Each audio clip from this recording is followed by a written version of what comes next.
mọ béèrè bá a ṣe tí mo ní bá a ṣe ni. òbí lọ́kọ.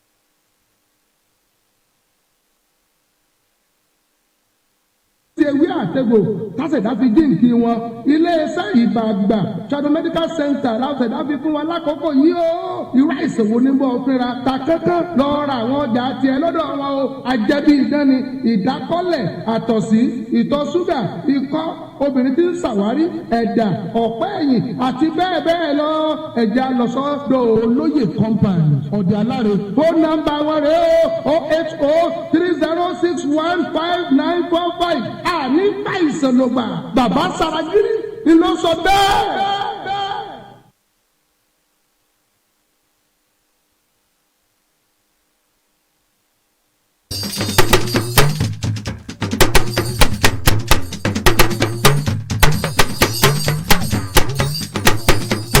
ọ̀kín lọ lọ́jẹ̀ ẹyẹ Èdùmàrè ló dirí ẹwà fákùkọ MT Online TV tó bá jẹ́ torin tìlù tètò tó kún kẹ́kẹ́ ni gbogbo ayé fi ń gbọ́ MT Online TV òkèlẹ́yẹ fọ̀hún.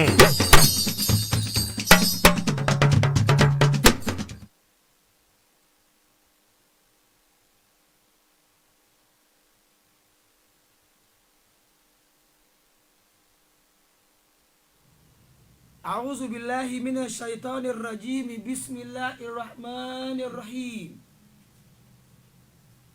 اللهم صل وسلم وبارك على سيدنا ومولانا محمد نور الدارين وروح الكونين ووارث الثقلين وعلى آله وأصحابه حق قدره ومقداره العظيم Assalamu alaikum wa rahmatullahi wa barakatuhu. Títóbi fún Ọlọ́hun, ọpẹ́ ni fún Ọlọ́hun, ọba alágbára lórí ohun gbogbo, ọba tí kò sírú ẹ̀, ọba tí ẹnìkankan ò lè sọ pé bó ti tó nínú ọlá ńlá rẹ̀ rèé. Kábíyèsí Ọlọ́hun tó tó fún Ọlọ́hun. حمدا لله الذي له ملك السماوات والأرض وهو على كل شيء قدير. alágbára ni bẹ́ẹ̀ olùborí ni òun náà ni olùdáàbòbò kódà òun náà ni ọba àjíronú kan ọba tí gbogbo wa ń kó bùkátà wa tọ̀ tí sì ń bí a bùkátà wa.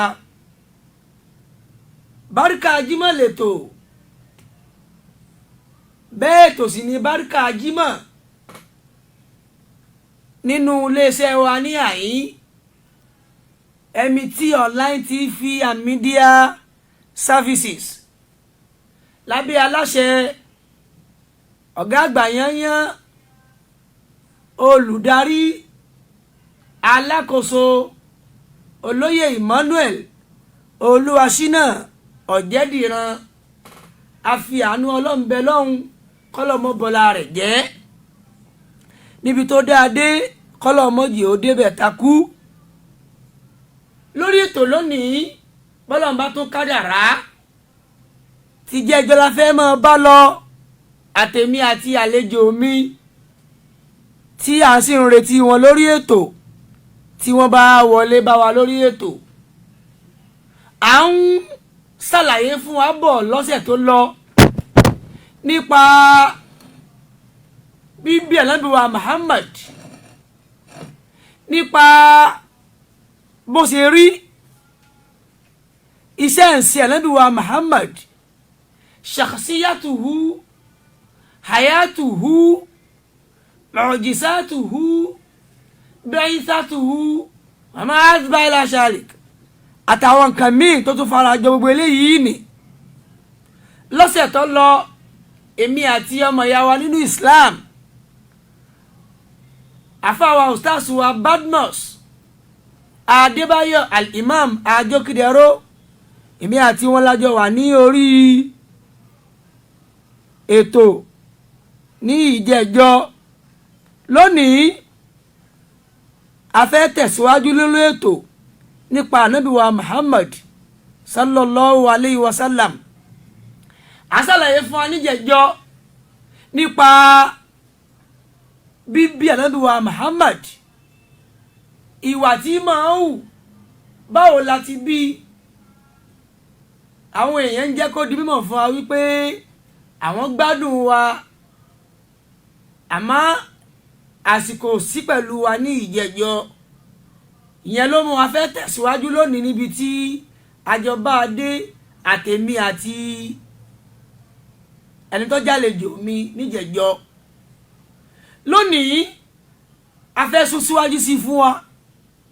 a bẹ̀rẹ̀ níbi ọlọ́run ọba àlékè láti sọ fún wa wípé bismillahir rahmanir rahim inna allaha wa malaikatahu yusalluna ala nabi ya ayyuhal ladhina amanu sallu alayhi wa sallimu taslima. ọlọ́run sọ fún wa wípé òun àtàwọn màláíkà òun àwọn gangan fúnra òun ìkẹ́ ìgẹ̀ ọlá ọlà àwọn ń fẹ́ fún Muhammad sallallahu alayhi wa sallam. kọ́lọ̀ mọ́sá bọ̀ wá ní àlùbáríkà Muhammad náà. àwa pàwọ́ láṣẹ wípé àwa tá a yóò lùgbàgbọ́ òdodo tá a jẹ́ mùsùlùmí ká pọ̀ lọ́sẹ̀ láti fún Muhammad. ká tó mọ́ ọ lọ lórí ètò lónìí mo fẹ́ kí ọmọ ìyá wa Hamza Taofik Ìṣọ̀lá All for God àwọn eléyìí ọ̀fẹ́ kétò kú wọ́n ń bẹ pẹ̀lú wa lórí ètò wọ́n sì ń gbìyànjú bí wọ́n ti lágbára mọ́. dátà ni báwo ni àfà báwo ni aláàjì mo ní ètò advertisement kìí ṣe owó tọ́pọ̀ kìí ṣe rẹpẹtẹ bí àfà wa bí ọmọ ìyá mi Taofik Hamzat Ìṣọ̀lá bẹ́lẹ̀ yìí ò ní ṣe lágbára mọ́ wọ́n ń ṣe bẹ́ẹ̀ àfààní ọlọ́run bẹ lọ́hùn gbogbo wọn lápapọ̀ kọ́lọ̀ mọ́kùn wọn ń pa.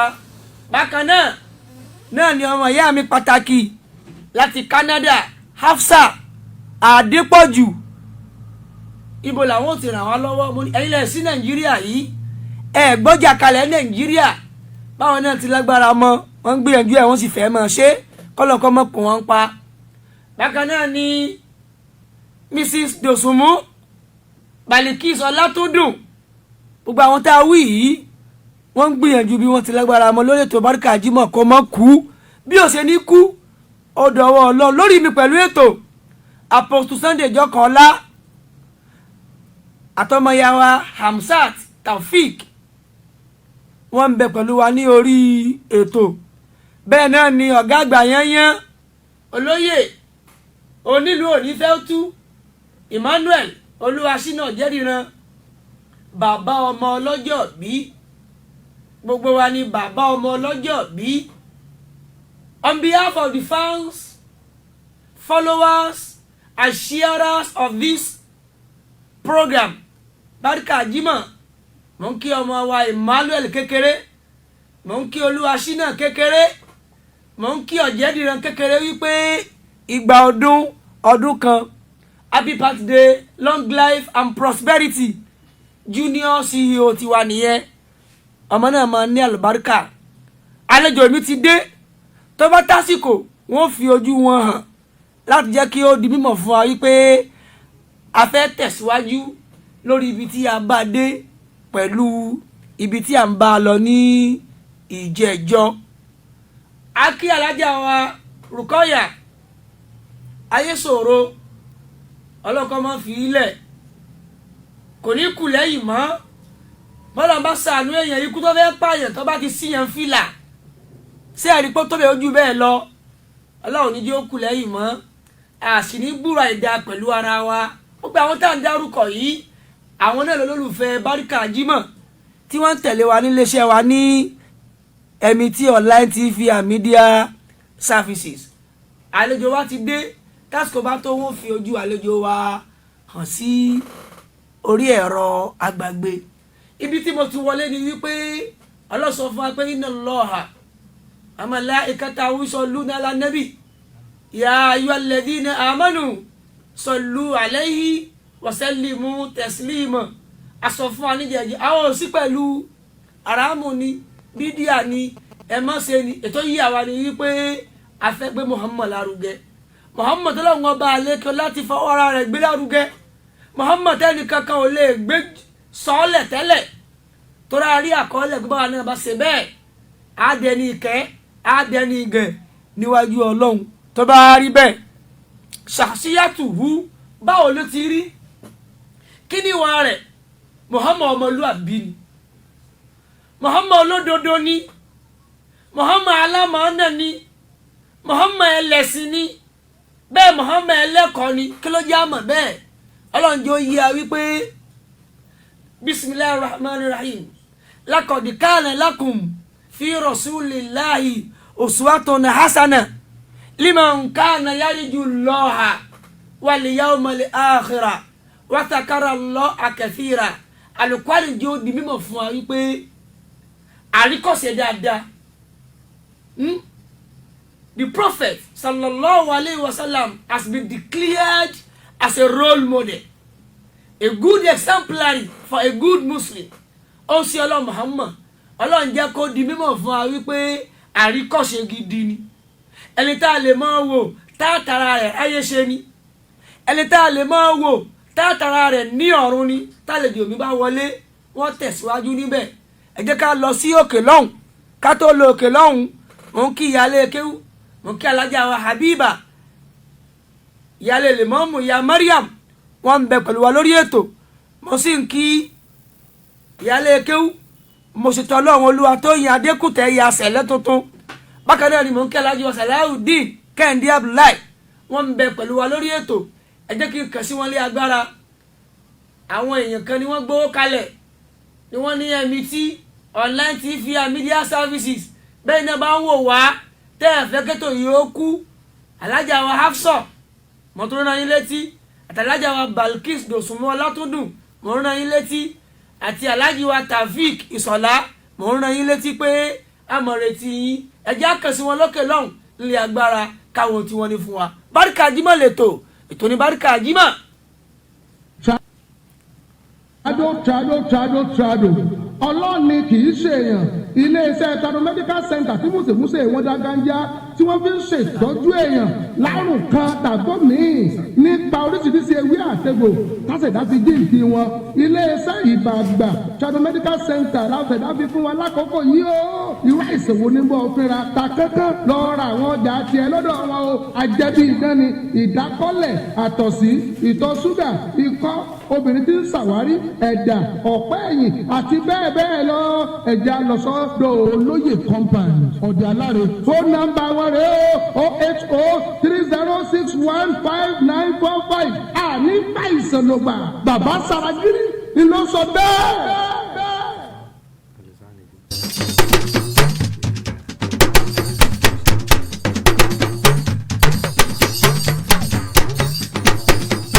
ọ̀kín lọ́lá.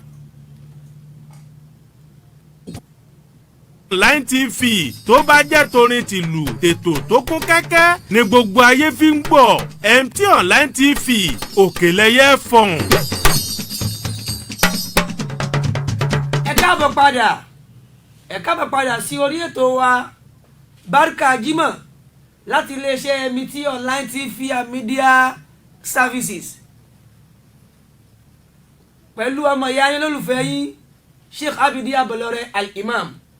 Mo sọ fún wa pé àlejò mi ti wà níkàlẹ̀ mo sọ fún wa pé a fẹ́ tẹ̀síwájú níbi èyí tí a ń bá bọ̀ ní ìjẹ́jọ́. Mo kí àfa àwọn àlejò wa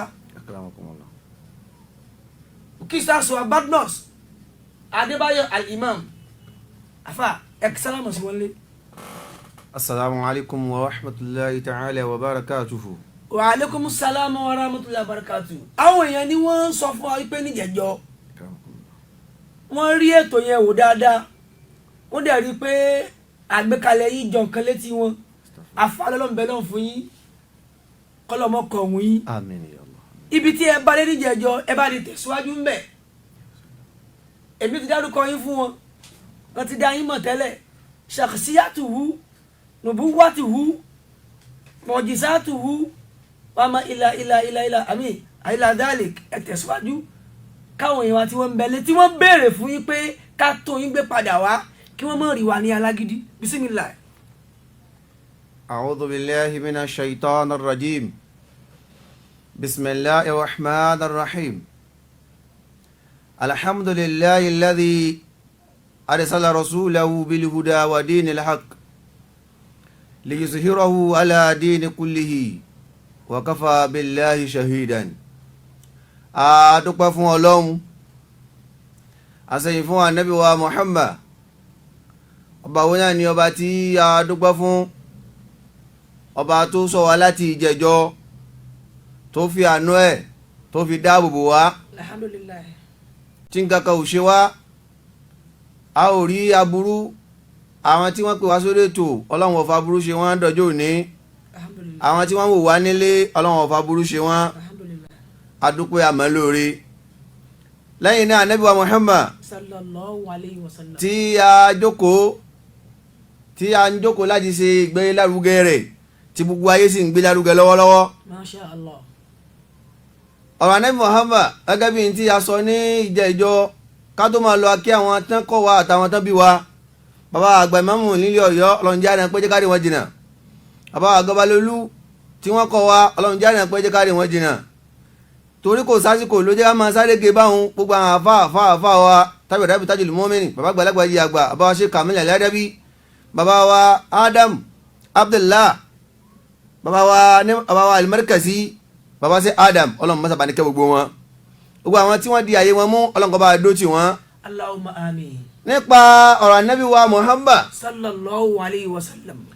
nítọ́lọ́run ṣe fún Ànábì pọ̀ gan, ọlátọ́lọ́run dẹ̀ gbé fún Ànábì ó pọ̀ gan. Gbogbo àwọn Ànábì Ọlọ́run tọ́lọ́run dá tọ́ran níṣẹ́ ni Ọlọ́run fún ní mùjísà, ohun àríkàrẹ̀, ohun táwọn èèyàn ó rí tí wọ́n fi tí ọmọ ìyàwó yẹn lẹ́nu lára wọn tí wọ́n fi gbà tí wọ́n fi ríṣẹ́ jẹ́. Masha Allah. Gbogbo wọn Ọlọ́run fún àwọn Ànábì kọ̀ọ̀kan ní tiwọn. Ṣùgbọ́n Ànábì wa Muhammad gbogbo ohun tí Ọlọ́run fún àwọn Ànábì tó ṣáájú Ọlọ́run wá gbé ń tó ju gbogbo ẹ̀ lọ, ó wá gbé fún Ànábì wa Muhammad. Alákọ̀ọ́kọ́ máa sọ̀rọ̀ nípa mùjísàtuhu, àwọn mùjísà tí Ànábì Muhammad ṣe, bí mùjísà Ànábì Muhammad bó ṣe pọ̀ tó. Torí pé àsọ́mù mùjísàtihi lin-nabi sallallahu alayhi wa sallam, àsọ́mù mùjísàti nàbí sallallahu alayhi wa sallam. Allahu akbar. Èyí tó ga jù tó lọ́lá jù nínú mùjísà tí Ọlọ́run fún Ànábì wa Muhammad, òun náà ni huwal Qur'anu alladhi a'jaza al-mulka Allahu akbar. wal-insa wal-janna. Àkọ́kọ́ ń tọ́lọ́run kọ́kọ́ fún Ànábì wa Muhammad lọ́kọ̀ mùjísà tó ju gbogbo mùjísà lọ, òun náà ni Qur'anu tọ́lọ́run fún. Qur'anu tẹ̀ yí pé a'jaza al-mulka ọba sọ bá wọn lọ bẹ́ẹ̀, ó kó gbogbo tí ń jẹ́ ọba ayé, ó kó wọn lágara pé irú ọ̀rọ̀ wo leléyìí. Wọn ò rírí ẹ̀ mú wá. Wọn ò rírú ẹ̀ mú wá rí, Wọn ò rírí ẹ̀ sọ. wọn ò rírú ẹ̀ sọ. Kì í sọ̀rọ̀ èèyàn ni. Ó dàgan wá àjẹsàlì ìnza Kùránì yìí ó tún kó mẹ́rìírí pé èwo leléyìí ó kó báwo èèyàn àtàwọn àjẹnú gan. Gbogbo àwọn tọ́lọ́run rán ṣáájú Ànábì Muhammad Sallallahu alayhi. táàbì mọ̀ yìí pé Ọlọ́run gbé ń tọ́pọ̀ fún Ànábì Muhammad. Sallallahu. Ọlọ́run rán wọn sí ẹni tọ́lọ́run rán sínú inú ilé tí ẹnìkan bẹ náà Ànábì náà òjíṣẹ́ tọ́lọ́run rán, ẹni tọ́lọ́run rán sínú ìran wọn ń bẹ, ẹni tọ́lọ́run rán sí odidi ìlú kan bẹ nù wọn, ẹni tọ́lọ́run rán sí pé kọ́ńtírì kan ní kó àwọn agbọn báyìí ní kó jíṣẹ́ fún bẹ Tí ò ní ju ibì kan. tí ò ní ju bìkan lọ. Kódà ń bẹ nínú wọn tọ́lọ́run rán sí ọmọ rẹ̀ lásán, iṣẹ́ tá a gbé ràn Ànábì Lukumanu ọmọ ẹnìkan tọ́lọ́run rán sí. Ànábì ni ẹni tọ́lọ́run rán sí gbogbo ayé. Sallallahu alayhi wa sallam. Inna arsalinaka rahmatan lil alamin. Àwọn Ọlọ́run la rán ọ níṣẹ́ sí gbogbo ayé kó máa jẹ́kẹ̀ fún wọn. gbogbo ayé ni a ní kí wà ní Muhammad òjíṣẹ́ fún inú mùjísà tọ́lọ̀ fún Muhammad tó fi ju gbogbo ayé lọ́nu ọjẹ́ ní. àmì mujizatihi inshiqaqul qamari laylata 14. Masha Allah. nínú tí ọlọ́run tó fi sàánú Muhammad sallallahu alayhi wa sallam òun náà ni pé kí òṣùpá ti ń jáde níjọ́ kẹńlá tí ń ṣe mọ́lẹ́gbò. bóyá ká tó lọ ọbẹ̀ o. akramakumullah. ẹ jẹ́ àpàdé sẹ́yìn díẹ̀ níbi ti Kùránì o. naam. báwo làlùkùránì ṣe jẹ́ mọ̀jísà mérekù bóyá kẹsàlàyé ẹ̀ díẹ̀ ká tó lọ ọbẹ̀ o. eléyìí ń rọrùn gan-an ètí wọ́n ń pè tí bí Kùránì ṣe jẹ́ mọ̀jísà tó fi ju gbogbo òwe yòókù lọ ìgbà ọlọ́run sọ àlùkùránì kalẹ̀ fún ní Muhammad ọlọ́run ní Kùránì ta fún ọ yìí yóò máa jẹ́ ọ̀rọ̀ yóò máa sọ̀rọ̀ ohun tó ti ṣẹlẹ̀ ṣáájú gbogbo ọ̀rọ̀ tí gbogbo àwọn ànábì tó ṣáájú ní Muhammad gbogbo ohun tí kálukú wọn fi sọ̀rọ̀ Kùránì kò sínú gbogbo ohun tí kálukú wọn fi jíṣẹ́ bóyá Injil Àtàwórà Sàbúrà Sufi Ibrahim. ìyẹn ni pé ká pè ní mother of the four scriptures. bẹ́ẹ̀ ni ìyá gbogbo àwọn tíra yòókù. gbogbo ntí gbogbo àti Injila ni àti Sàbúrà ni àti Sufi Ibrahim ni ìbẹnu Kùránì kó gbogbo wọn sínú tó fi jẹ́ mùjísà kan nu. ẹlẹ́ẹ̀kejì ànábì Muhammad Ọlọ́run wá tó gbé sẹ́yìn rán òun náà jẹ́dẹ̀ kan tó yẹ pé òun ló pé jù nínú ẹ̀dá tọ́lọ́run dá torí pé Ọlọ́run fi èdè tó pé jù ó fi rán mọ́ ó fi sọ Kùránì kalẹ̀ èdè tó pé jù iná lè dé lárúbáwá ara mùjísà ti ń bẹ lára Kùránì nínú. ẹni pé mo fi ní pé ká tó lọ bí tí o sọ. ara mùjísà ti ń bẹ lára Kùránì ni pé èdè tó pé jù láyé lọ́lọ́run fi sọ Kùránì kalẹ̀. ọ̀kan tó ń kọ́ tí wọ́n lọ́lọ́run sọ nù Kùránì níbi kan ló yà á sí kọ́ ni al-yawma nakhtimu lakum al-afwahihim àbí ẹ̀rọ tí mo ní. akramakumullah al-yawma nakhtimu ala afwahihim àbí wa tukallimuna aydihim àbí wa tashhadu arjuluhum bima kanu yaksibun. ẹ bá ń tún fún wọn. sẹ́ni gbogbo Allahu Akbar adúpẹ́ fọlọ́run látara àwọn tí wọ́n kọ́ wa àti àwọn tí wọ́n bí wa tí nǹkan yẹn papọ̀. sẹ́ni gbogbo jẹ́ ń pè ní Kùránì Ọlọ́run ní lónìí yìí àti parí tí ń jẹ́ Al-Kùránì tí ń jẹ́ ọ̀rọ̀ tó kó gbogbo ọ̀rọ̀ já. mo fẹ́ fi rán ilé tí bí mùjísà ni o bẹ́ẹ̀ni bí Kùránì ṣe jẹ́ mírèkù tó láwọn tí ń wò wá ń lé wọ́n wà ní Canada alájà wa Hafsa Adépọ̀jù wọ́n wà lẹ́kọ̀ọ́ alájà wa Dòsùnmú Balikis wọ́n wà lọ́yọ̀ níyàyín Amsa Taofik Ìṣọ̀lá wọ́n sì ń gbìyànjú bí wọ́n ti lágbára mọ́ lórí ètò yìí kódà ní UK alájà wa Àjọkẹ́ Adé Shakira àti dókítà wa Alhaji wa Ismail Yakin Abiodun gbogbo àwọn eléyìí lè fi torí ṣeré ọ̀rọ̀ tábà wa sọ kájí ó nítumọ̀ ni mo fi ní pé tẹ́bá lé nìkan pé wọ́n ní sign language tí wọ́n ṣe láwọn iléèwé gíga tó fi ń bódú sọ̀rọ̀ ṣé kíkúrà ní ìwé ni. ẹyin ni tọ náà mo ní kẹ́. ọlọ́ni lónìí a ti parí Al-Kùránì fún yín tó yẹ sí pé yóò máa sọ̀rọ̀ gbogbo èdè tó bá dúkọ̀ fẹ́ sọ ọba ní Kùránì. aláwọ̀kọ́ ni pé nàkàtìmù aláàfùwá ìhìm ká sọ̀rọ̀ lẹ́nu àwọn tẹ́ pé wọn ò lè dá sọ̀rọ̀ lẹ́nu jáde báyìí. tí wọ́n bá fẹ́ sọ̀rọ̀ àwọn odi tí wọ́n ò dá sọ̀rọ̀ àwọn ọmọ tọ́ka ni wọ́n tó ká lè mú náà aláìdíhìm Ọlọ́run ti wí tipẹ́tipẹ́ Kùránì gbé wá gẹ́gẹ́ bá nìkan gbogbo màtíyàn bá rí kọ́ mọ̀ láyé kò tó tó Kùránì ti sọ. tó wà nẹ́bí wa Muhammad sallallahu alayhi wa sallam máa fi kan jẹ́ ẹ̀rí nínú mùjísà ní Muhammad tí í ṣe Kùránì. wọ́n ní arákùnrin kan ọgbọ́ àdìsá ní Muhammad lẹ́nu ẹnìkan ipe ànábì ní inú ká fi omi fọ ká fi yèpẹ̀ fọ ọwọ́ tíyẹn bá tọ́lẹ́tì tán ànábì ní ká fi yèpẹ̀ fọ bí ajá bá tẹnubọ omi láti fi ṣàlùwàlá igbá yẹn wọ́n ní ká fi yèpẹ̀ fọ ọwọ́ ìyẹ̀pẹ̀ ní ká fi fọ igbá yẹn pẹ̀lú omi nínú òfin ẹ̀sìn bẹ́ẹ̀ ni ìyẹn sì wá gbọ́ àdìsí yìí tán wọ́n wá ní kí ló dà nábì òfin dákọ̀ ọṣẹ tí òfin ní ká lo ọṣẹ tó fi sọ pé yẹ̀pẹ̀ ló ní ká fi fọ̀ torí yẹ̀pẹ̀ ló mọ̀ nǹkan jù tàbí wá tó sọ nínú àdìsí yẹn pé torí yẹ̀pẹ̀ ló fi mọ̀ nǹkan jù tí wọ́n bá fi yẹ̀pẹ̀ fọ nǹkan ìmọ̀ mọ́ jù ọwọ́ lọ́wọ́ tẹ̀sí ẹ̀ wò ẹni mọ̀ ń sọ yìí Christianity ni Maktabi ni ẹni tẹ́ ń wí Christianity ni òun jẹ́ Christian tí wọ́n á ṣẹ̀ṣẹ̀ tíṣẹ̀sì Christianity òun kírísítẹ́nì Christian ni tí wọ́n á ṣe Christianity yọ̀ọ̀dà fún bàbá mi yọ̀ọ̀dà fún yín bó ṣe wá wá ní òun ó tẹ̀sí nǹkan yìí wò ó wá lọ tọ́lẹ́ẹ̀tì ń lò tọ́lẹ́ẹ̀tì tán ó wá fi yèpẹ̀ ó fi fọ ọwọ́ rẹ̀ ó wá lo ìtí a fi máa ń wo ọwọ́ Microsoft àbí tí a fi máa ń wo nǹkan ó wá yẹ̀wò ó rí bó ṣe mọ́ ọkọ̀ pìsẹ́ǹtì ẹ̀ lẹ̀ ó tún wá lọ tọ́lẹ́ẹ̀tì again ó wá fi ọṣẹ ó fi fọwọ́ ó wá yẹ̀wò ó rí i pé tànàbí sọ ni pé yèpẹ̀ ló fi mọ̀ nǹkan jù nítorí gba ìsìlámù nù bàbá mi wá gbà ní wọ́n sọ fún wa pé nítorí tó fi gba ìsìlámù nìyẹn pé ànábì tó sọ̀rọ̀ nígbà tí ò tí ì sí ìmọ̀ kankan tó ti wá sọ̀rọ̀ kalẹ̀ báyìí látara kùránì tó lọ sọ fún ànábì Muhammad. ẹ méje ń da yín dúró torí mi mọ fàyè padà sẹ́yìn akramakumullah. ẹ ti fẹ́ bọ́ síbi ishikokul qamar. bẹ́ẹ̀ ni. ẹ ṣàlàyé ẹ jẹ́ sáré mú kan wá nínú kùránì tá a fi mọ̀ pé àlò kùránì tí Muhammad mú wa kọ́mọdé mujizatun min mujizatihi. Masha Allah.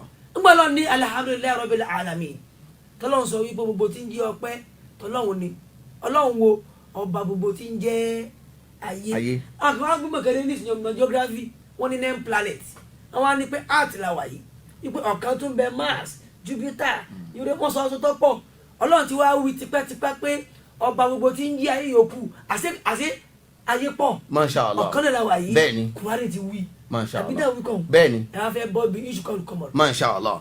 nítorí tó fi ṣe mùjísà fún ànábì wa Muhammad iná ni pé inshiqaqul qamar yíyọ tí òṣùpá máa ń yọ ní ọjọ́ kẹrìnlá ọjọ́ kẹtàlá sọjọ́ kẹrìnlá Masha Allah. tí máa mọ́lẹ́gbò yẹn ara mùjísà ànábì wa Muhammad nítorí ànábì Muhammad ní fi ń yọ bẹ́ẹ̀ sallallahu alayhi wa sallam. ẹ rí i pé ìmọ́lẹ̀ tí máa tó ṣùpá bá fẹ́ yọ ìmọ́lẹ̀ tí máa mú wá ní ọjọ́ kẹtàlá ọjọ́ kẹrìnlá ìmọ́lẹ̀ yẹn máa mọ́lẹ̀ gan lára mùjísà tó lọ́ fi pàdé Muhammad lé ni ẹsẹ̀ lé ń léjì àbí ẹlẹ́ẹ̀kẹta nínú mùjísà tó lọ́ fún ànábì wa Muhammad mùjísà tó lọ́ fún ànábì pọ̀ gan o. naburu limayi min bayni asabihi yawmal atisha jíjáde tí omi ń jáde lọ́wọ́ ànábì wa Muhammad sallallahu alaihi wasallam ńgbà tí wọ́n wà lójú ogun tí wọ́n gbogbo gbẹ́ngẹ́ gbogbo àwọn jàmáà tí wọ́n ò rí tí wọ́n mú omi wá ìṣẹ̀lẹ̀ wá ń jáde lọ́wọ́ ànábì wa Muhammad nínú mùjísà ni nínú ọwọ́ ànábì omi ń jáde. bẹ́ẹ̀ ni ìkan nínú àwọn àfáà ló ń ròyìn ànábì wa Muhammad ó ní wàyí ń kánà Musa ànábì Musa náà fáwọn ọjọ́ ẹ̀ lómi ó fún wọn lómi mu ó ní wàyí ń kánà Musa sàkọ́kọ́ ọmọhu sàkọ́kọ́ ọmọhu uyuna minalimahi yawma sọmọ ó ní fàyín náà nàbí ya abalẹ́kọ́sìmí fàyín náà nàbí ya abalẹ́kọ́sìmí fàyín náà nàbí ya sàkọ́kọ́ ọmọhu uyuna minalimahi kíní kan ànábì wa Muhammad orin yẹn ti lọ ó jẹ́ ká mọ̀ pé tí ó bá yẹ pé ànábì wọn sábà fún àwọn ìjọ ẹ̀ lómi mu pẹ̀lú pé ó fi pàpá lu ó fi lu àpáta sì ń yọ omi àwọn ìjọ méjìlá sì ń rómi mu ṣe bóun fi ara àpáta ló ti yọ ara ọwọ́ ànábì wa Muhammad sallallahu alayhi wa sallam. bí Musa bá fi ọ̀pá na omi tó fi méjì tó fáwọn èèyàn rẹ̀ mu. tí wọ́n mú bẹ́ẹ̀. kálọ̀ bí taari ti sọ́ọ́lìwù náà. bẹ́ẹ̀ ni. ànábì Muhammad náà ṣe bẹ́ẹ̀. tí ànábì Muhammad wá ju ti inú àtẹ́lẹwọ́ ọwọ́ Muhammad ni òun ẹ̀sẹ̀ máa fi yẹn kan lu kankan inú ọwọ́ rẹ̀ gángan ìlómi ti ń jáde. ànábì fáwọn àwọn jàmáà ẹ̀ lómi mu inú kí omi ó jáde nínú ọwọ́ èèyàn la ilaha illallah kí ọwọ́ ànábì di páìpù tó omi jáde ń bẹ̀ tí àwọn èèyàn sì mú lámúyó mùjísà tó di mùjísà lọ ni sallallahu alayhi wa sallam. nínú rẹ̀ náà wọ́n nígbà tí omi yìí jáde sínú ọgbà kan tí ànábì ní kómi ìyẹn máa ro sí àwọn èèyàn mu níbẹ̀ nígbà wọ́n mu tán wọ́n mú àmúyó ń bẹ̀ wọ́n tàwa dọ̀wú wọ́n tó fi sàlùwàlá. omi ti ń jáde ìjà wo omi tí èèyàn bí 100 ó mú lẹ́ẹ̀kan náà. so iná fi jáwé pé sallallahu alayhi wa sallam. ètò táwọn èèyàn ń ṣe lágbàáyé tó bá ti jẹ́ pé ní táwọn sọ nìyí tó wà níbàámu pẹ̀lú pé ọlọ́run jẹ́ ó yíya pé ẹ̀kọ́ ń bẹ lára ẹ̀. Masha Allah. ìmọ̀nà ń bẹ lára ẹ̀. Masha Allah. tábà wá fásitì yìí tara wa jí bí Muhammad ti ṣe ní bí ti ṣe ní ìtí àwọn èèyàn bá ń ṣe ń bẹ̀ tí ọ̀dà kí wọ́n já bára wa sọ. ojú bá ń lọ. àbọ̀rọ̀ mi ò yé yín. bó ṣe ní bàbá. kí ni táwọn èèyàn ń ṣe tí ò da tí àwa náà gbọ́dọ̀ bá àwọn èèyàn wa sọ. ọlọ́run ò ní jẹ́ kí ó bàjẹ́ al-ihtifalu bi mawlidi nabiyyi ká kójọ kápá ń ṣe mawlidi nabiyyi kò séèwọ̀ níbẹ̀ kápá ń kójọ à ń ṣe mawlidi nabiyyi kò séèwọ̀ níbẹ̀ bó la ṣe kójọ bó la ṣe ń ṣe ìtí wọn ni wọ́n máa ń ṣe ni pé tí wọ́n bá fẹ́ ṣe mawlidi nabiyyi wọ́n ní gbogbo àwọn èèyàn ó kójọ sínú mọ́sálásí wọ́n kójọ sí mọ́sálásí àbí wọ́n kójọ sí ibì kan wọ́n máa wá sí kínní wọ́n máa sọ̀rọ̀ ànábì wa Muhammad wọ́n máa sọ̀rọ̀ nípa ìṣesí rẹ̀ wọ́n sọ̀rọ̀ nípa ìwà rẹ̀ wọ́n sọ̀rọ̀ nípa mùjísà rẹ̀ bí i táǹsẹ̀ yìí wọ́n dẹ̀ máa sí kí ànábì wa Muhammad nínú mọ́sálásí tí wọ́n bá parí púgámù yẹn láti fi mọ rírì tí ọlọ́run ṣe fún Ànábì Muhammad àti fi mọ rírì iyì tọ́lọ́run gbé fún Ànábì Muhammad. wọ́n ní bàbá kan náà àwọn àfa oní Umiyyu allamahu wulibari wa adabahu. náwọn wulibari wa adabahu bẹ́ẹ̀ ni bàbá ẹgbàá bàbá. wa allama al-alamina al-ilma wal adaba. Ànábì Muhammad nígbà tó lọ́wọ́ sọ fún Ànábì Kùránì pé innaka lan taquta bi yaminika izan lartaba al-mubtiluna ó ní má tẹ̀lé ní málìkì táàbù mi qablu ìwà ní Muhammad ọ̀ máa tẹ́ pé tíra tẹ́lẹ̀ Ànábì ò lè kọ kò sì lè kà Umiyyu tẹ́lẹ̀tẹ́lẹ̀ Ọlọ́run wá níwà Ànábì máa kà ọ̀yà máa kọ Umiyyu allamahu wulibari wa adabahu Ọlọ́run ọba tí Ànábì Muhammad ò pe ní kọ́ mọ́ gẹ́gẹ́ kọ́ kò sì máa kà Ọlọ́run ọba wa kọ́ ní ẹ̀kọ́ Ọlọ́run kọ́ ní ó fi mímọ́ mọ́ ó fún ní ìlíàmù rẹ̀ wa adabahu ó tún wá kọ́ lẹ́kọ̀ọ́ Ànábì tara bẹ́ẹ̀ Ànábì allamal alamina Ànábì ní abadẹ́ni tí ń kọ́ gbogbo ayé lẹ́kọ̀ọ́ gbogbo ayé. ibi tẹ́ ẹ dé o. akramakumullah. ọ̀dà mi ìgbà yìí náà lẹ́kọ̀ọ́.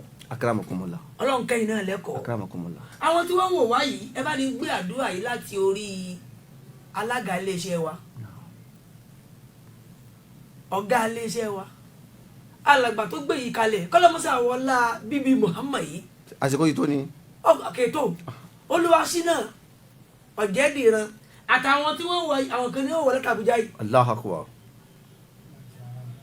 ọmọ ìyá wa Tijani àwa Mainasara láti Saudi Arabia Alhaji wa Kọ́lá ọmọ owó wọn wò wá láti Canada Alhaji wa Hafsa Adépọ̀jù wọn wò wá láti Europe ní UK lọ́hùn ní láti Alhaji wa Àjọkẹ́ Ṣakira àtàlájì wa Dr. wa Ismail Yekin Abiodun ẹ bá ní ṣàdúrà fún wọn ètò yìí ètò Islam ni àwọn eléyìí ọ̀fẹ́ ó kú àwọn àmọ́ retí wọn lórí ètò nítorí pé ẹni ó gbé yìí kalẹ̀ owó ló gbé kalẹ̀ Masha Allah owó ló sì fẹ́ẹ́ fi pa Masha Allah ẹ̀yin náà nísìnyí bí ẹ ti ń gbọ́ àwọn tó jẹ́ ti yín wọ́n ń wò yìí èyí jẹ́ àmọ̀ wípé àṣẹ nǹkan pamọ́ sí alá lọ́yọ̀ báyìí Masha Allah ẹ bá ní ṣàdúrà fẹ́ lórí iléeṣẹ́ ẹ bá ní ṣàdúrà fáwọn tí wọ́n fi dátà wọn wò wá ẹ bá ní rántí àdúrà fún Alhaji wa Taofeek Ìṣọ̀lá All for God ẹ bá ní rántí àdúrà fún Alhaja wa Balkis Dòsùnmọ́ Ọlátúndùn ẹ bá ní ṣàdúrà fún Alhaji wa Abdulkabir Kọ́lá ọmọ owó ọ̀nà toruntorun àmọ́ ẹgbẹ́ àdúrà látara ẹ ní olùléṣẹ́ yìí ẹ sì bá ní rántí ọmọ wa tí ń sọjú ọ̀bí lónìí kẹ́tọ́ mọ ẹbí tó lọ. Ọlọ́run ò ní jẹ́ kí ó bàjẹ́ bí wọ́n ṣe kà á látòkè ètè dílẹ̀ ni Ọlọ́run bá ní sẹ́kálukú lẹ́sàn dáadáa nǹkan bẹ́ẹ̀ ni bàbá ṣàdúrà fún wa ayatun shababun gina wa sururun salinahu minka ya rabbana salinahu minka ya rabbana. aláwọ̀kọ́ ayatun ìsẹ̀mí gbére téèyàn lò láyé tẹ́mi yàn gùn nílùú ẹ̀ téèyàn fi rí tọ́lọ́hún ọba ṣe pẹ́ téèyàn fi gbádùn ayé tí fi lálùkì àmọ́ lò Ọlọ́run ó ṣe fẹ́ni kọ̀ọ̀kan wa wo àwọn tẹ́tọ̀rọ̀ fún yẹn látòrí ẹni tó ní iléeṣẹ́ yìí Masha Allah àti gbogbo àwọn tí bàbá wa dárúkọ látòkè délẹ̀ ìsẹ̀mí gbére ẹ̀mí gígùn tọ́lọ́hún fún yàn téèyàn fi Ànábì Muhammad sallallahu ó ní khairukum ma tala umruhu wa hasuna amaluhu sallallahu alayhi alẹ́bìnrin tó dáa jù nínú yín lẹni tí ẹ̀mí rẹ̀ gùn wa hasuna amaluhu tí iṣẹ́ ọwọ́ rẹ̀ sì tún wá dáa gbogbo àwọn tí wọ́n dá ṣàdúrà fún yìí tí wọn ò bá jẹ́ ní rere tí wọn ò níṣẹ́ dára lọ́wọ́ ntọ́badé ó ṣe ẹtí ọba ti dá ntọ́badé ó ṣe ẹnìkan kò sí ntọ́kàn wa. àbí kí lọ́kàn wa. ṣùgbọ́n wọ́n jẹ́ ní rere irú àwọn tó rí báyìí ẹ̀mí gígùn tíyàn fi lu ayé tíyàn fi pé alágbẹ́já wá ráyé wá Ọlọ́run kó ṣe fẹ́ ní kọ̀ọ̀kan wa. ẹlẹ́ẹ̀kejì nínú ẹ̀ tọrọ fún yín ṣàbábọ̀n èèyàn máa ń dàgbà tí kè gbó ẹlòmíín náà sì wà nínú ayé tẹ́ ẹ pé kèétí ju kèékó ní ṣàbábù ó ti gbó gbogbo àdánwò tí kányà jẹ́ pé bọ́ọ̀ láyé lágbájá sí àwa dà yìí lágbájá sí agbóyọjú orí ẹ̀ lọ báyìí ọlọ́mọdé òkè ẹnì kọ̀ọ̀kan wa ká mọ̀ kú lọ́dọ̀ ká máa yọ́ngì sí ká máa kínú wọ́n máa dùn ká máa dùn rí ká máa dùn wò ó di méjì ayatun shababun gina wa sururun salinahu minka ya rabbana. nǹkan ẹlẹ́ẹ̀kẹta iná ni gina ọ̀rọ̀ Ọlọ́run ló lọ́rọ̀ lọ́dọ̀ ọ̀tọ̀ una kalifaruku bayna zilimali wali gina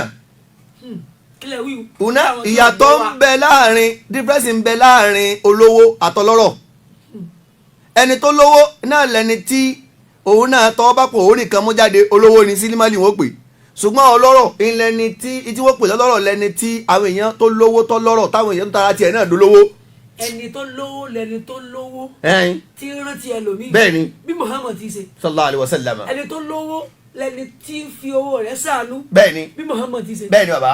ẹni tó lówó lẹni tí ó rí àwọn tí ẹ̀kọ́ wọn lọ déédéé nítorí sísẹ́ngì tó ràn wọ́n lọ́wọ́ bí Muhammad ti ṣe. bẹ́ẹ̀ni ajẹ́pẹ́ tá à ń ṣe yìí tá a fi rántí Muhammad yìí tá a fi ń gbóhùn sáfẹ́fẹ́ yìí kò sí láì fi ń bẹ̀. bó ṣe jẹ́ ní bàbá. èyí táwọn yẹn bá ṣe ń bẹ̀ tí ọ̀bá dáa ní ajọ́ sọ. láàmúkó. kọkùnrin àtòbí ká máa fìdí gbòdì eléyìí ni ọ̀dà láàmúkó níbi ìtìfálò ní mọ́wúlì. kí kéèyàn rò pé kó wọn tẹ ẹ́ńfílọ́ọ̀bù. bẹ́ẹ̀ni.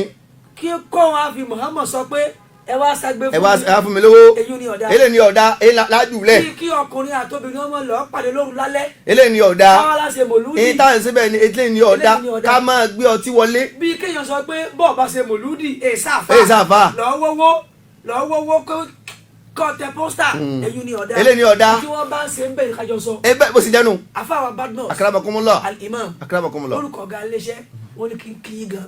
ọlọ́run sẹ́yìn lẹ́sẹ̀ rí. mo tún sára lọ́wọ́ yìí tí ṣe tán. Naam. mo ní ọ̀rọ̀ ni mo dé kọ́lọ̀ ń kó mu kálukú wa lọ́rọ̀ gbogbo àwa tí a ń sà tí bàbá wa dárúkọ yìí kọ́lọ̀ ń kó fún wa ọ̀rọ̀ tó pọ̀ ọ̀rọ̀ tí a ní táwọn èèyàn ló tún máa tara wa di ọlọ́rọ̀ lára wa ẹni kọ́lọ̀ ń kó mọ̀ sí fẹ́ ní kọ̀ọ̀kan wa.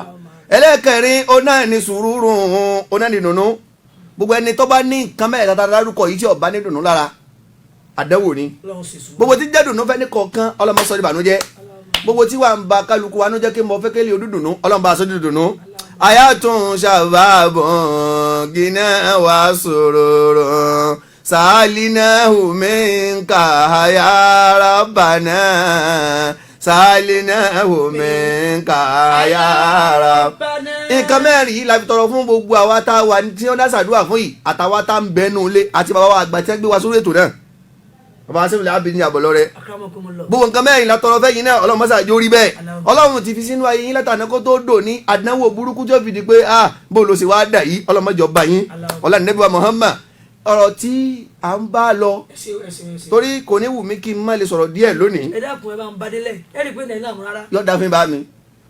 wọ́n ní ìtọ́lọ́run ṣe bá nẹ́bí wa Muhammad ó pọ̀ gan-an ọlọ́run ṣe ànábì ní olórí gbogbo àwọn ìjọ ayé gbogbo tí ń jẹ́ ẹni tọ́lọ́hún dá ànábì Muhammad lọ́gá wọn ọlọ́run wá ṣe gbogbo àwa tá a jẹ́ àlùmọ́ rẹ̀ náà ó ṣàwa náà lọ́gá gbogbo ìjọ tí ń bẹ láyé.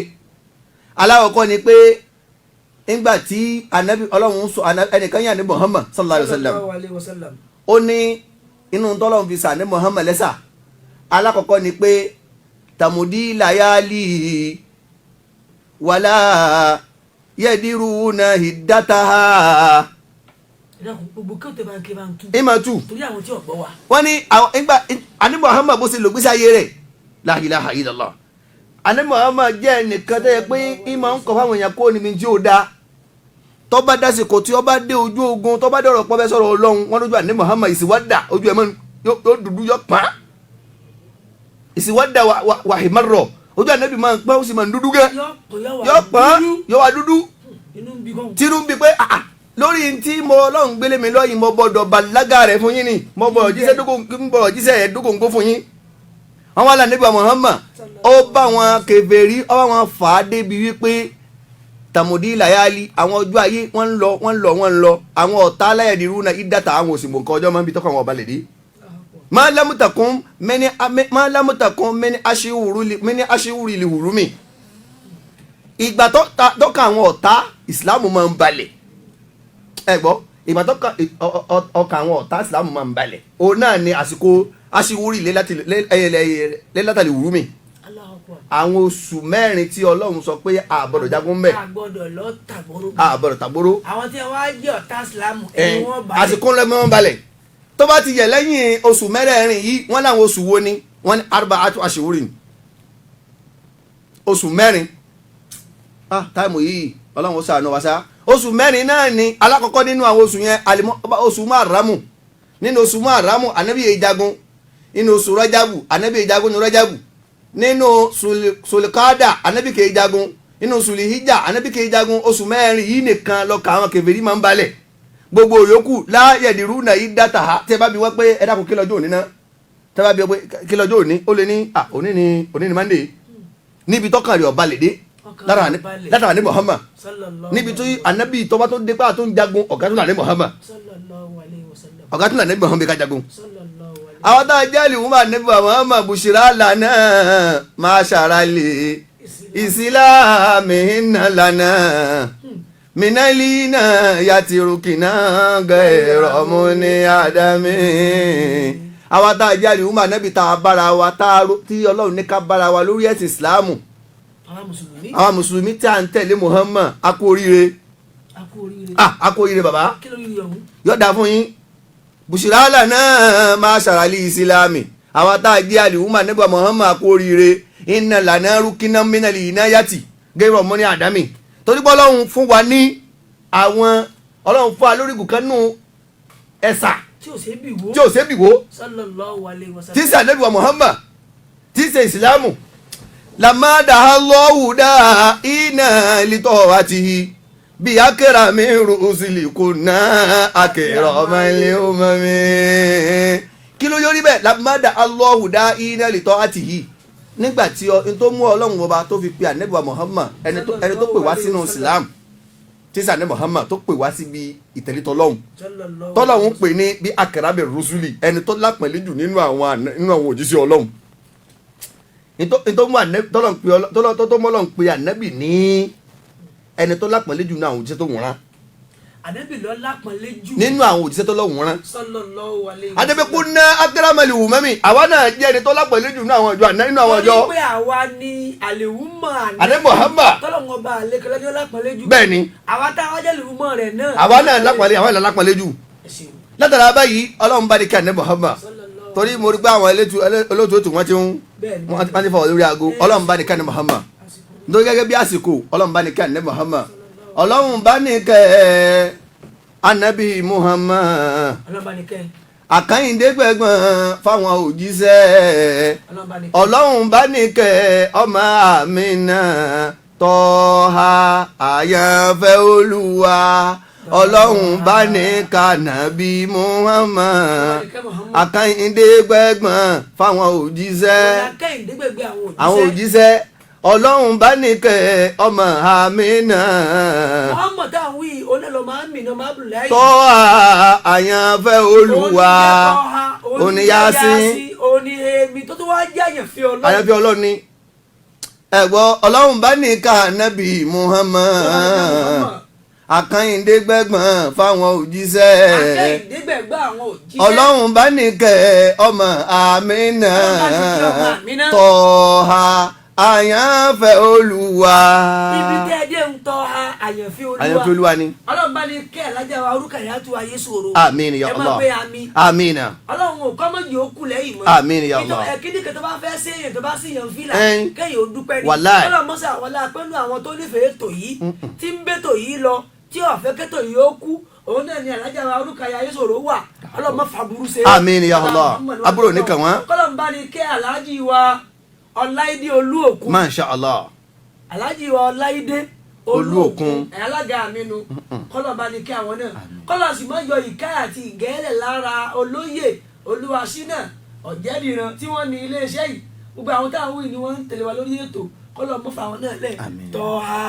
àyànfẹ́ Olúwa Ọlọ́run bá ní kànábì Muhammad àkàyìndé gbẹ̀gbọ̀n fáwọn òjíṣẹ́. alábàánikẹ́lá jí wa Taofeek Ìṣọ̀lá Hamza àmín. a all for God kó sì bá ní kẹ́ alájà wa Hafsa Adépọ̀jù ní Canada kó sì bá ní kẹ́ alájì wa Ismail Yekin Abiodun Agbolúajé ní UK kó sì bá ní kẹ́ alájà wa Balkis Dòsùnmú Ọlátúndùn ní Èkó lọ́hùn Ọlọ́run ò gbogbo àwọn tí wọ́n ń tẹ̀lé wa lórí ètò Ọlọ́run ò bákan náà ni dókítà wa Ayọ̀ Sẹ̀dẹ̀ládùgbòlù àti Ahmad Shile Agbèfẹ́lẹ́bi àti alájì wa Khalifa Misbahudeen Yunus Al-Imam ọlọ́mọ fún àwọn náà àmín ya Allah. ọlọ́ni kẹ́ gbogbo wọn àmín. kọ́kẹ́ alájì wa Adéyanjú Iskin àmín. kọ́kẹ́ alájì wa Habiba àmín.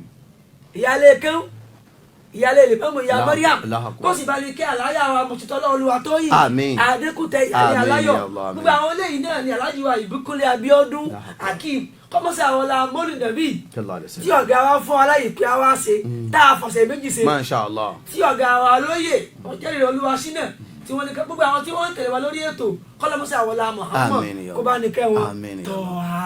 àyànfẹ́ olúwa bùṣírọ́ lànà máa ṣàràlì ìsìlámì nàlànà mìnàlìhìnà yàtìrúkìnà gẹ̀rọ̀mù ní àdìmí ọlọ́run bá ní kánábì Muhammad àkàndé gbẹ̀gbọ́n fáwọn òjíṣẹ́ ọlọ́run bá ní kẹ́ ọmọ Àmínà tọ́ àyànfẹ́ olúwa. gbogbo àfáà tí wọ́n ń tẹ̀lé wa lórí ètò àfáà wa aláàjì wa Qasim olóore Dáramọ́lá Abdeni tí wọ́n Dáramọ́lá jẹ́ hayatahu. àfáà àgbàyànyìn àti imam fún ọ̀kanú àwọn jẹ̀mọ́ wa lọ́yọ̀ọ́ Allahu Akbar. ọ̀kanú àwọn jẹ̀mọ́ Jàmáà wa wa lọ́yọ̀ọ́ lọ́yọ̀ọ́. orí ètò la wà ìtí o bá sì pé adákọ Bẹ́ẹ̀ni. bẹ́ẹ̀ bá dákọ rẹ̀ á sẹ̀ Bẹ́ẹ̀ni. àwọn kásálàdì oníkàmí tí wọ́n ń ṣe Kankan. wọ́n ń sọ wa ní ká kó ọwọ́ Ẹ̀hẹ́. ọlọ́run sì ní jẹ́ kó àmín ọwọ́ àmín àmọ́ àfáà wa yìí àgbọ̀rọ̀ mọ́ kí wọn bó ṣe jánu. ustaz wa dáadáa Sheikh Qasim Adamallahu olóore hayatahu. Dáramọ́lá wọ́n ń bẹ pẹ̀lú lórí ètò Ọlọ́run jẹ́ mi ọgọ́ ogun. àti àfáwà ìmámù wa Ìbíkúnlé Abdulhakeem Allahu Akbar. tọ́wá. àyànfẹ́ olúwa ọlọ́run bá ní kánábì Muhammad àkàndé gbẹ̀gbọ́n fáwọn òjíṣẹ́ ọlọ́run bá ní kẹ́ ọmọ Àmínà tọ́ àyànfẹ́ olúwa. mo kí àfáwà ustaz wa Badmus akramakumullahu karim.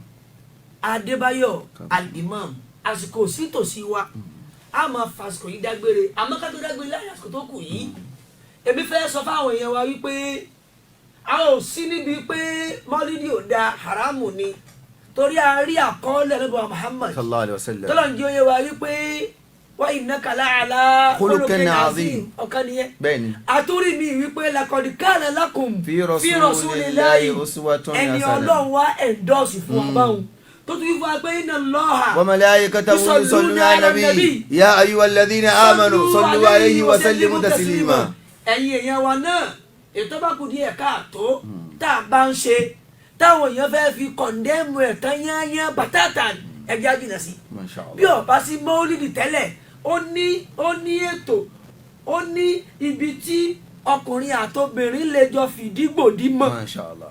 bí ọba sí bàbá ẹni bá mọ́tẹ́lẹ̀. ṣe ẹ̀ sọ wípé kò sí mọ́lúdì nàbí yìí ó lè wí bẹ́ẹ̀ torí pé kọ́dí tún kìrú lé àìnú dáwọ́ àṣàmùsì mi ń rọmọdé ń bẹ̀rẹ̀ ara yín gan wà yóò ń kìrú lé fàámù Tí èsì ti tọ́ wéré. mọ́límọ́ yìí mi ń sakọ́ mi. àwọn ìgbọ́ túmọ̀ rẹ̀ bó bá wù ọ́ pé kọ́dí tún kìrú lé àìnú bó sì wà kọ́ pé kọ́dí tún kìrú lé àìnú bàbá kọ́dí tún kìrú lé àìnú ojú nígbà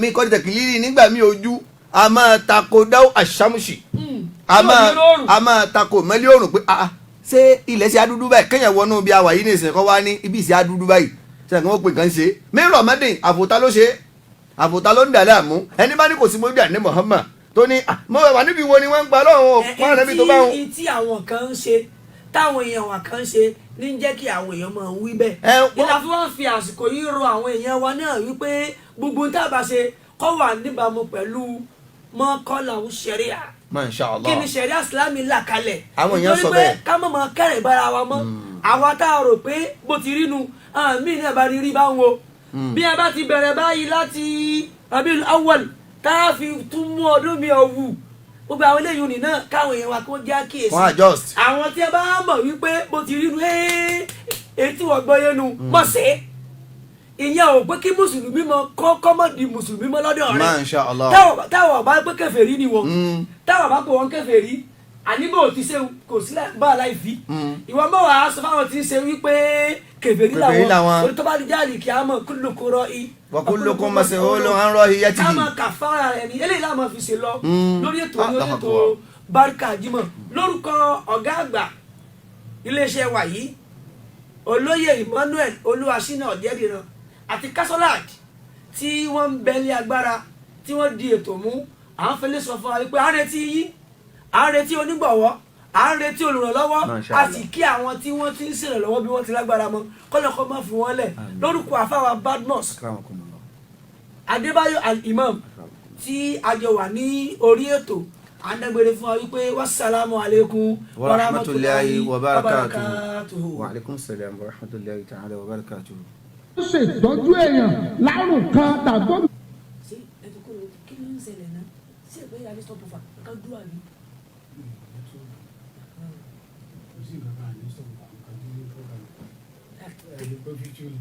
tètè lọ́gbà wọn àdéhìí ẹ̀dẹ̀ náà má para wákàtí kan ní ọdún yẹn náà. àgàn ojú ká ló fi jáde. ara rẹ̀ olùkọ́ lónìí tó bá fẹ́ tó ká ń kọ́ ara rẹ̀ olùkọ́ tó ká.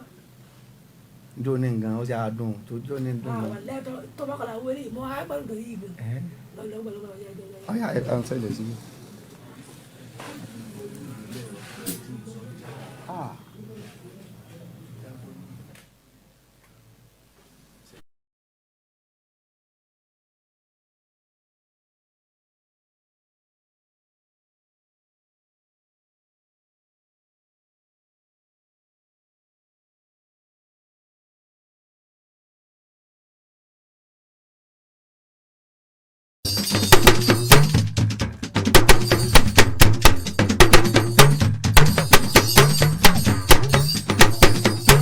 ọ̀kín lọ lọ́jà ẹyẹ Èdùmàrè ló dirí ẹwà fákùkọ MT Online TV tó bá jẹ́ torin tìlù tètò tó kún kẹ́kẹ́ ní gbogbo ayé fi ń gbọ́ MT Online TV òkèlẹ́yẹ fọ̀hún.